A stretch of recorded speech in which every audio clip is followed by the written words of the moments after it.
Hey everyone, Anthony Fantano here, internet's busiest music nerd, and it's time for yet another one of these videos where I am tearing out, according to Billboard Music, the top 10 songs of a given year in the 2010s. Today, we are doing the year 2013. I'm kind of dreading this one a little bit because partially the inspiration from this series was seeing a very horrendous top 10 list of the songs for this year on Twitter.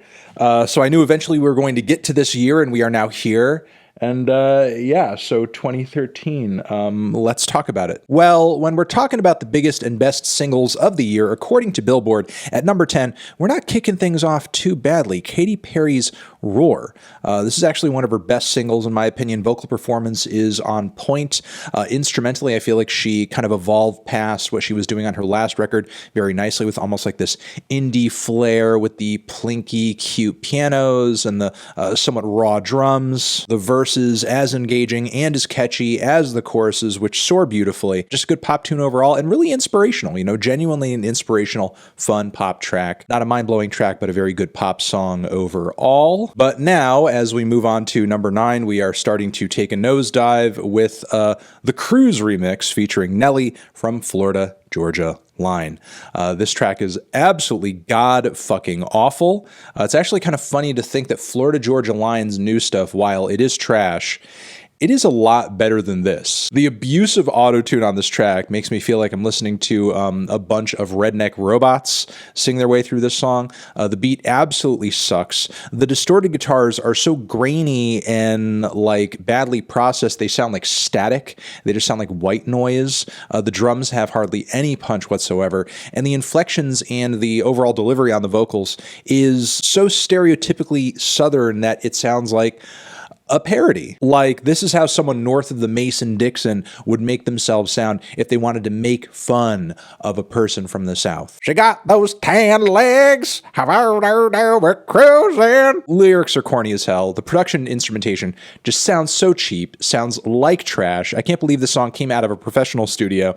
And yeah, I mean, Nelly, while he's no stranger to, you know, country crossovers at this point, it didn't really save the track, honestly. Yeah, this is just grating and terrible to listen to, very tacky, very vomit-inducing. I would put this in the F row. This is quite awful. All right, following this, we have Bruno Mars, When I Was Your Man. You know, if this track serves as anything, it's really a reminder that pre-Uptown Funk Bruno Mars and post-Uptown Funk Bruno Mars are like two completely different things, two completely different worlds. It's odd thinking about Bruno's most recent output in light of tracks like this, because man, is it just way in such a different place.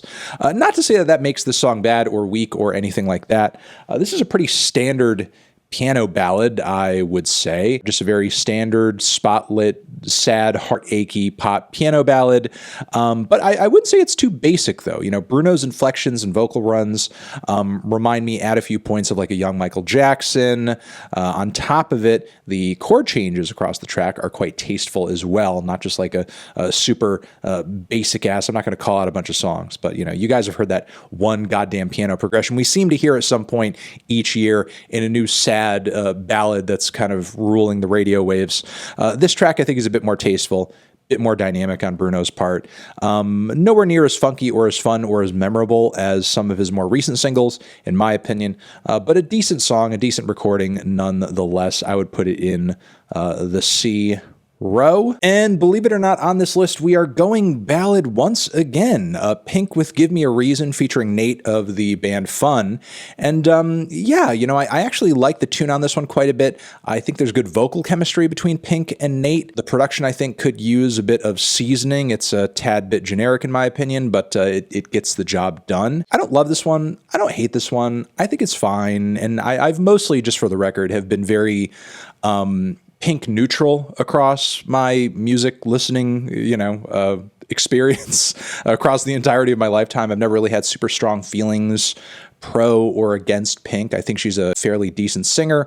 And as far as like, you know, pop artistry goes. I find a lot of her tracks to be pretty inoffensive and agreeable, and that's certainly the case for this track as well. Though again, I do think the vocal chemistry on this cut is quite good. Yeah, I'm a little on the fence with it. I just think it's merely okay. I'd put it in the C row as well, right next to our man Bruno. And moving on from here, we have Justin Timberlake with Mirrors. If you guys are deep into the Fantano lore, you know that Justin Timberlake's 2020 Experience was an album that I caught a lot of flack for not really enjoying at the time. I wouldn't say I'm happy, but I feel almost like, a little vindicated in the fact that that record has kind of fallen to the wayside for a lot of people because I don't think it's that good. And I think tracks like this prove it. I mean, is the vocal refrain on this cut decent? Yes.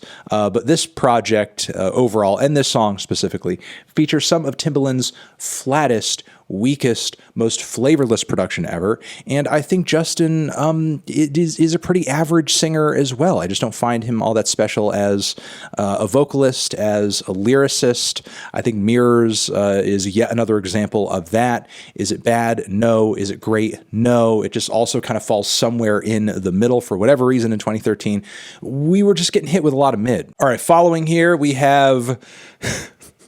Yes, 2013 was the year that this happened. Macklemore and Ryan Lewis popped off with the Heist.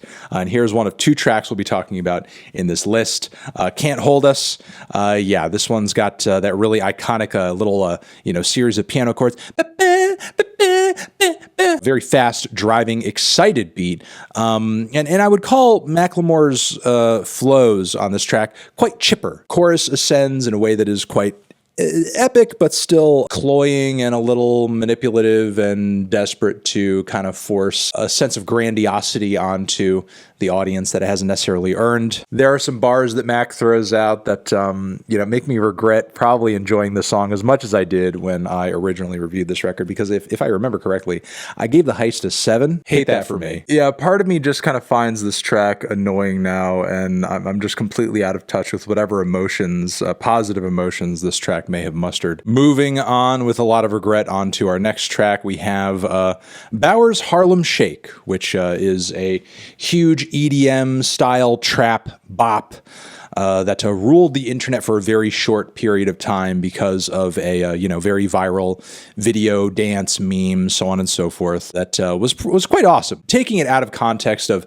the meme, I actually think this is a big bop. This is a big EDM style trap bop. I think the production is awesome. The bass is heavy. It's really fun to listen to. I could see why this track became the meme that it is, because it's just really exhilarating and exciting and fun and silly, and just really pops off. I give this track a lot of props. I mean, maybe the aesthetic and everything is, more of a time that has kind of come and gone at this point, but I still think it's a fun track to listen to. I would give this an A. But now moving on to a track that has never been fun to listen to, that is Imagine Dragons' Radioactive, one of Imagine Dragons' biggest singles and also corniest tracks. I just absolutely hate the way this band has sort of ruined the aesthetics of mainstream rock music with their crappy synthetic dubstep rock. I can't really say anything positive about this track. We are taking another L on this next one. Robin Thicke with Blurred Lines, production from Pharrell on here. And, what can you really say about this track? Because so much ink has been spilled over this song. This song has been banned on or was banned on some college campuses around the time that it was popular and going viral. I would say this song overall is pop music's biggest mea culpa. Numerous people connected to the track, including Robin Thicke, have pretty much come forward and been maybe the tone of the lyrics went a little too far.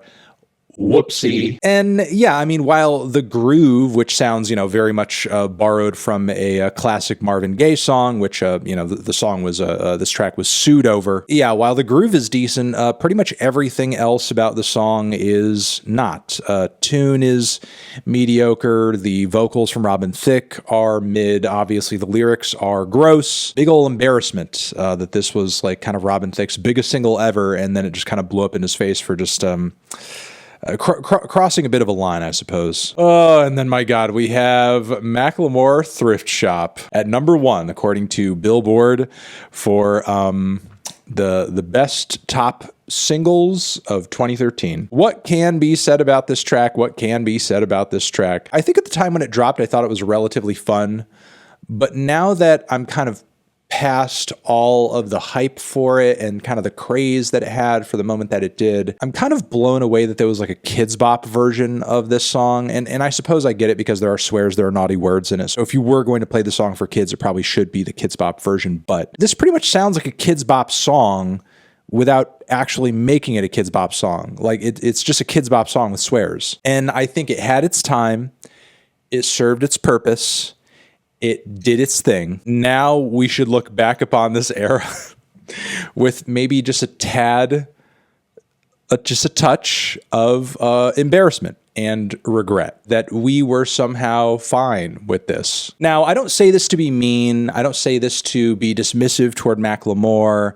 I don't say this to piss in the cereal of any Macklemore fans out there. I say it due to this. The way Macklemore in this song was able to dominate the hip-hop sphere in such a short period of time is, a serious flaw in our system of music, which I think has changed maybe a tad bit since the year of 2013. But, I think we're just kind of waiting for the day where there's another Macklemore doing another Thrift Shop, and then that sort of takes over, at least for a little bit. And once it's kind of all said and done with, we will have realized that nobody really learned their lesson from the last time. But look, here's the thing. I will say some elements of the track in terms of structure, chorus, its attitude generally, are fine.